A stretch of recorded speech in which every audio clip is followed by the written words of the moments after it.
The enzyme substrate complex. When the substrate fills the active site of the enzyme, it is held temporarily by covalent bonds and causes a reaction.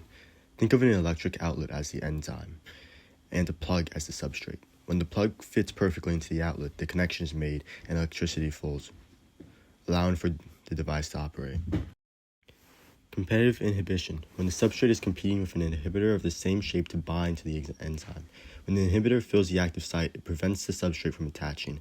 Imagine you have a real plug, the substrate, and a fake plug, the inhibitor, that looks very similar. If someone plugs the fake plug into the outlet first, it takes up the socket, blocking the real plug from connecting.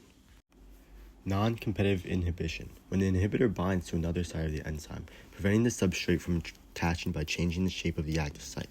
Imagine you're trying to fit a key, the substrate, into the door lock, the enzyme. Non-competitive inhibition is like someone attaching a small clamp to the side of the lock. The clamp doesn't block the keyhole directly, but it bends or warps the lock slightly so the key no longer fits correctly. Allosteric regulation. When a substance binds to another site of the enzyme, resulting in the active site being open for the substrate to bind itself. Imagine a storage cabinet with a locked door, the enzyme, that can only be opened with a special key, the substrate. However, the door has a latch on the side, another binding site. When someone pulls the latch, it unlocks the door, allowing the key to be used. Feedback inhibition. When a part of the substrate is left behind in the active site, which prevents anything else from attaching to the enzyme. After using the outlet for a while, imagine that the plug breaks and leaves a piece of itself stuck in the socket, making it impossible for any other plugs to fit in until the blockage is cleared. Enzyme denaturation.